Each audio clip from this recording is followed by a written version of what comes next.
ಈ ಅಧಿವೇಶನದಲ್ಲಿ ಉತ್ತರ ಕರ್ನಾಟಕ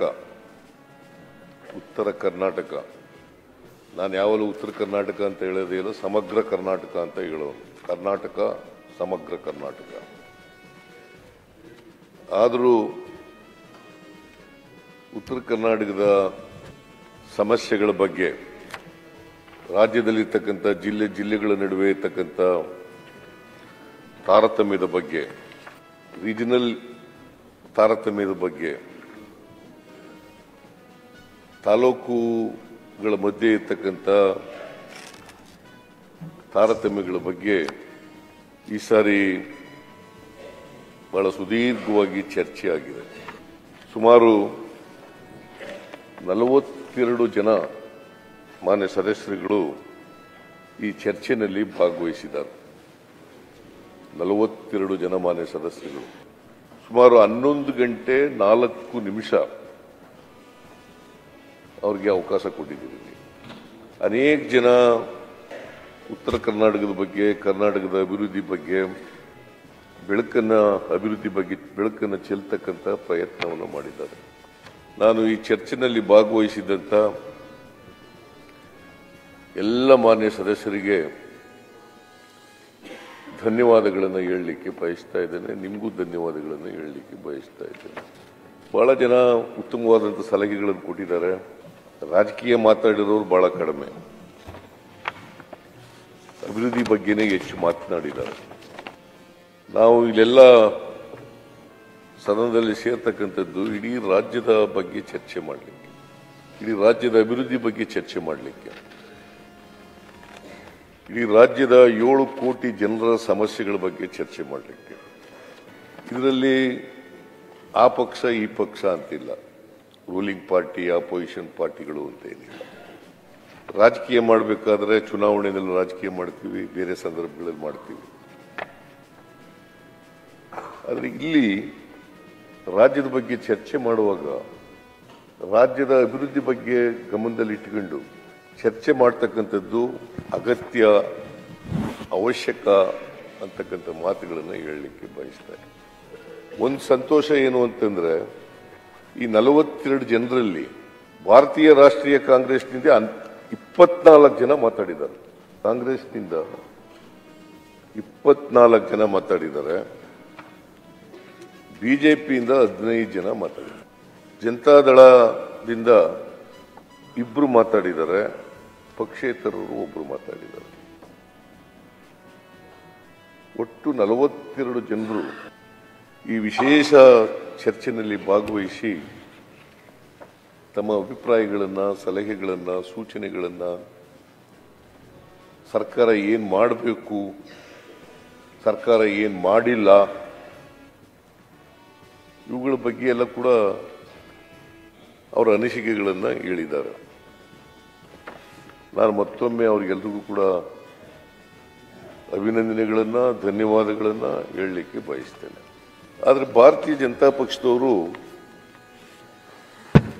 JDSನವರು 1 ವರ್ಷ 2 ತಿಂಗಳಿದ್ರು ಸಮ್ಮಿಶ್ರ ಸರ್ಕಾರದಲ್ಲಿ. ಆಮೇಲೆ ಬಿಜೆಪಿಯವರು 3 ವರ್ಷ 10 ತಿಂಗಳಿದ್ರು. ಒಮ್ಮೆ ಮಾತ್ರ ಸ್ವಲ್ಪ ಚರ್ಚೆ ನಡೆದಿದೆ 2022ರಲ್ಲಿ. ಅಲ್ಲಿವರೆಗೆ ಚರ್ಚೆನೇ ನಡೀಲಿಲ್ಲ. ಉತ್ತರ ಕರ್ನಾಟಕದ ಬಗ್ಗೆ ಚರ್ಚೆನೇ ನಡೀಲಿಲ್ಲ. ಆಮೇಲೆ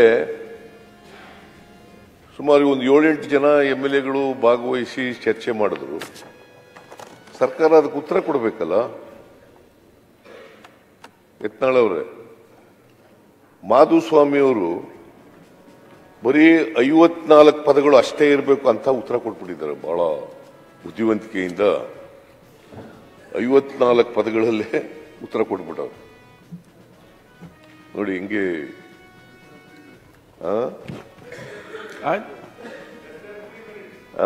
less than not even 3 minutes, 2 minutes, less than 2 minutes. ನಾನು ಬೇಕಾದ್ರೆ ಓದ್ತೀನಿ ಅವರ ಸ್ಪೀಚನ್ನ.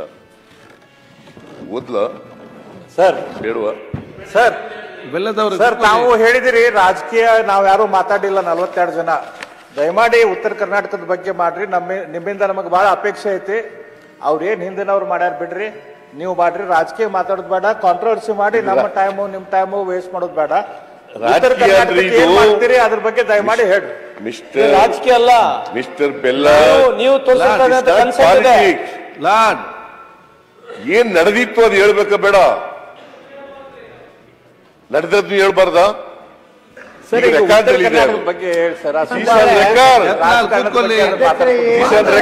ನೀವು ಕೇವಲ 3 ನಿಮಿಷ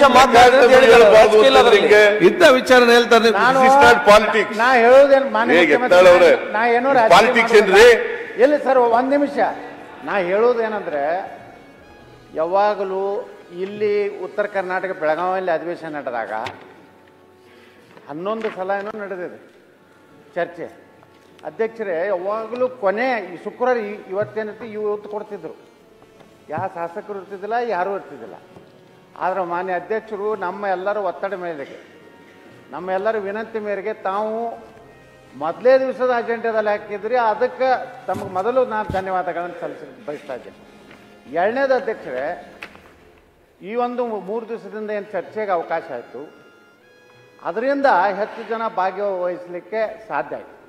ಅದಕ್ಕೆ ಮಾನ್ಯ ಮುಖ್ಯಮಂತ್ರಿಗಳು ಏನು ಹೇಳ್ತಾರೆ, ಹಿಂದೆಲ್ಲ ಹಾಗೆ ಆಗಿದೆ. ಅದಕ್ಕೇ ನಾವು ಜಗಳ ತೆಗೆದಿದ್ದು. ತಮಗೆ ಯಾಕೆ, ತಮ್ಮ ಪೀಠಕ್ಕೆ ಯಾಕೆ ನಾವು ವಿನಂತಿ ಮಾಡ್ಕೊಂಡ್ರೆ, ಮೊದಲ ಅಧಿವೇಶನ ಮೊದಲೇ ದಿವಸನೇ ಉತ್ತರ ಕರ್ನಾಟಕ ಚರ್ಚೆ ಆದರೆ ಸರಿಯಾಗಿ ಸರ್ಕಾರನೂ ಉತ್ತರ ಕೊಡ್ಲಿಕ್ಕೆ ಆಗ್ತದಂತೆ. ಇದ್ರಾಗ ನಾವು ಯಾವುದೇ ರೀತಿಯಲ್ಲಿ ರಾಜಕೀಯ ಮಾಡ್ಲಿಕ್ಕೆ ತಯಾರಿಲ್ಲ. ನಮ್ಮ ಸರ್ಕಾರ ಇದ್ದಾಗ ತಪ್ಪು ಮಾಡಿದ್ದು ನಾನು ಮಾತಾಡಿದ್ದೆ. ನಾ ಏನು ಮುಲಾಜೆ ಇಟ್ಟಲ್ಲ ಯಾವುದು. ಆ ರೀತಿಯೇ ನಮ್ಮದು ಪ್ರಾಮಾಣಿಕವಾಗಿ ಸಿದ್ದರಾಮಯ್ಯನವರ ಒಂದು ನೇತೃತ್ವದಲ್ಲಿ ಇನ್ನೂ ಹೆಚ್ಚು, ಯಾಕಂದ್ರೆ ಸಿದ್ದರಾಮಯ್ಯನವ್ರಿಗೆ ಉತ್ತರ ಕರ್ನಾಟಕದ ದೊಡ್ಡ ಉಪಕಾರ ಇದೆ. ಅವರ ರಾಜಕೀಯ ಪುನರ್ಜನ್ಮ ಕೊಟ್ಟಿದ್ದು ಬದಾಮಿ, ಅದು ಉತ್ತರ ಕರ್ನಾಟಕ. ಅದಕ್ಕೆ ಹೆಚ್ಚು ಅವರು ಈ ಭಾಗಕ್ಕೂ ಲಕ್ಷ್ಯ ಕೊಡ್ಬೇಕಂತ ವಿನಂತಿ ಮಾಡ್ತಾರೆ. Okay okay. ಮಾನ್ಯ ಅಧ್ಯಕ್ಷರೇ, ಯತ್ನಾಳು ಅವರು ಸೀನಿಯರ್ ಲೀಡರ್, ಅವ್ರು ಏನು ಸಲಹೆ ಕೊಟ್ಟಿದ್ದಾರೆ ಅದನ್ನು ಗಂಭೀರವಾಗಿ ಪರಿಗಣಿಸುತ್ತೆ ನಮ್ಮ ಸರ್ಕಾರ. ಉತ್ತರ ಕರ್ನಾಟಕದ ಅಭಿವೃದ್ಧಿ ಬಗ್ಗೆ ಏನೇನು ಮಾಡ್ಲಿಕ್ಕೆ ಸಾಧ್ಯ ಆಗ್ತದೆ ಎಲ್ಲ ಕೆಲಸಗಳನ್ನು ಕೂಡ ಮಾಡ್ತೀವಿ. ಆಗ್ಬೋದಾ?